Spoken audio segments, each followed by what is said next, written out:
하나님의 은혜가 여러분들 가운데 함께 하시기를 주님의 이름으로 축복합니다. 2020년이 이틀 남았네요. 오늘과 내일 이틀 남았는데 이 한파가 장난이 아닙니다.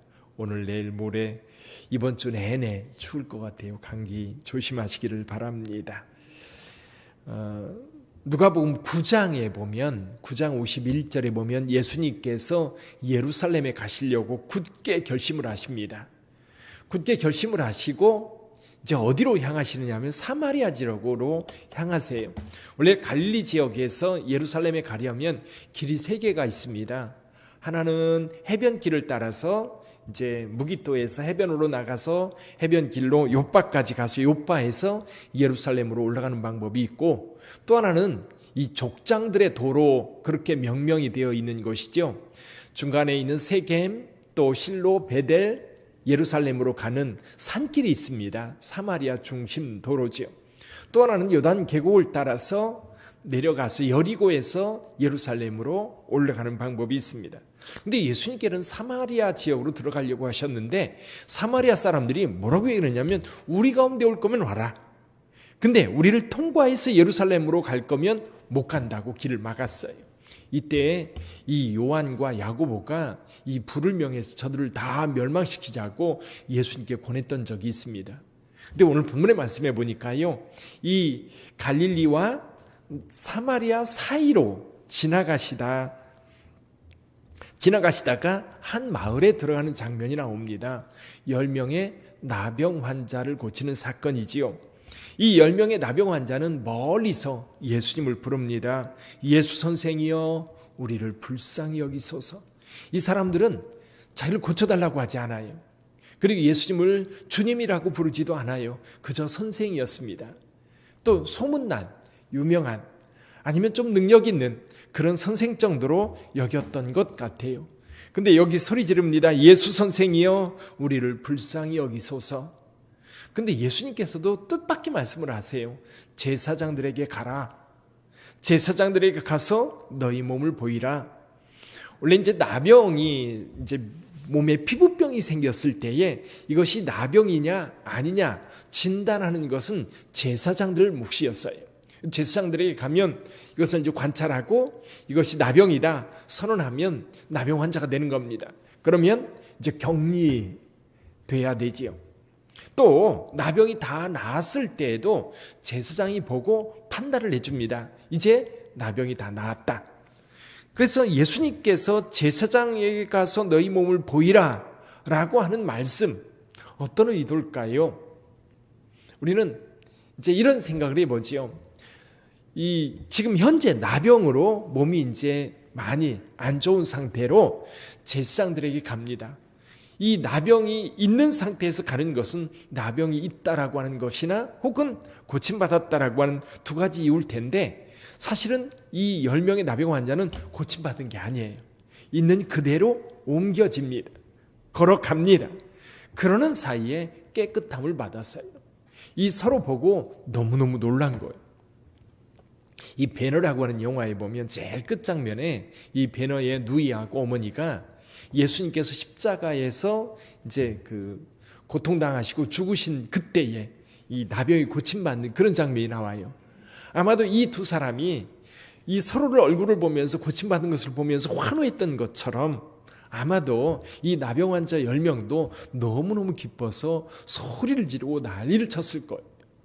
근데 다른 사람은 다 뿔뿔이 흩어져 갔는데 한 사람만 예수님께 와서 감사했다. 그 내용이 오늘 내용입니다. 오늘 내용을 가만히 살펴보면 몇 가지 정리해 볼 것이 있어요. 한 가지는 뭐냐면 이 기적과 치유라고 하는 것은 믿음이 좋은 사람들에게만 임하는 게 아니라는 거예요. 믿음이 좋은 사람들, 정말 오래도록 영적 체험을 하고 오래도록 정말 하나님 보시기에 정말 경건하게 살아갔던 그런 사람들에게 이 치유 은혜가 임하는 것이 아니라 정말 좀 어줍지 않은 믿음을 가지고 있는 자들에게도 치유의 은혜는 나타날 수 있다.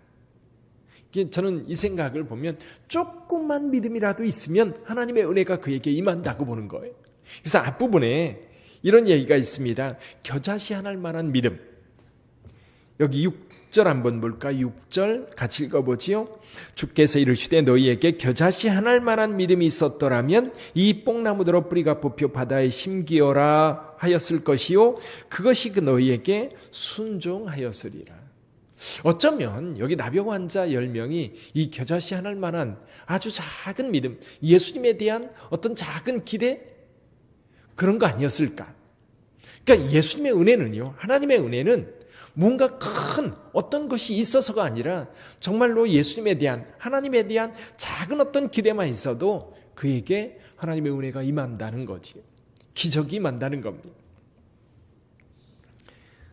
그저 자신들을 불쌍히 여겨달라고 하는 것, 그것뿐이었는데 그들 일평생 소원이 뭡니까? 이 나병에서 고침받아서 가족에게로 돌아가는 것이고, 이것이 그들에게 있어서 정말 큰 일이었지요.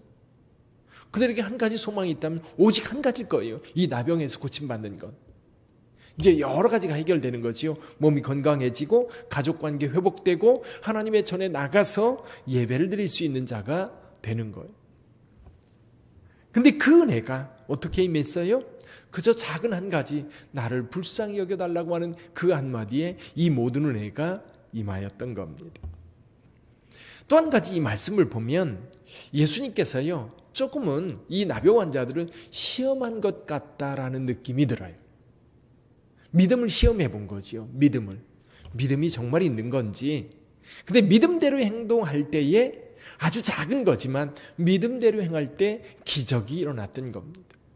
아마도 이 나병 환자들이 제사장들에게로 그 발걸음을 옮겨서 가지 않았다면 아무 일도 일어나지 않았을 거다. 그런 추측을 해볼 수 있어요. 그들이 믿음의 행동, 그리고 예수님의 말씀을 따라 움직였어요. 그렇게 따라 움직이지 않았다면 아무 일도 일어나지 않았을까? 결국 저와 여러분들에게도 주신 말씀이 그겁니다. 말씀이 주어졌을 때에 그 말씀을 계산하고 따지고 그런 것보다는 주님께서 하신 말씀이기 때문에 따라가는, 순종하는.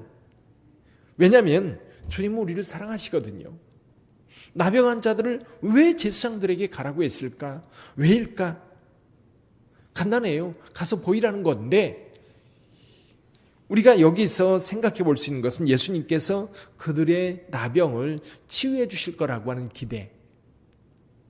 그대로 이 나병 환자들은 발걸음을 옮겼기 때문에 아마도 이 일이 여기에서 이루어지지 않았을까. 그다음에 오늘 또 우리를 하루를 살아갈 때에 늘 이 믿음의 시험이 우리에게 곳곳에서 나타나요. 근데 우리는 가끔은 믿음대로 행동하고 가끔은 믿음대로 행동하지 않고 내 의지대로 행할 때가 있어요. 근데 신앙생활 하다 보면요, 믿음대로 행했을 때 그것이 내가 의지적으로 믿음대로 해야지가 아니라 자연스럽게 따라갈 때가 참 많아요. 그럴 때 하나님의 기적을 봅니다.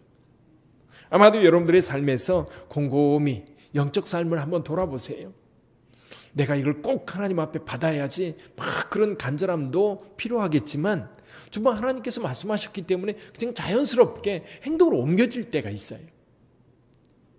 그래서 가끔 그런 때는 저는 이런 생각이 들어요. 성령님께서 나를 인도하시는구나. 근데 그렇게 행동했을 때에 하나님의 역사가 내 삶 속에, 내가 하고자 하는 일 가운데, 우리 주변 가운데 이루어지는 것을 보게 돼요. 혹시 여러분들에게도 여러분의 삶에서 이런 믿음의 시험이 조금이라도 느껴진다면 믿음대로 행동하시기를 바랍니다. 의심이 가도 행동으로 옮겨지면 주께서 이루시는 줄 믿습니다. 가끔 의심하면서도 가잖아요. 정말일까?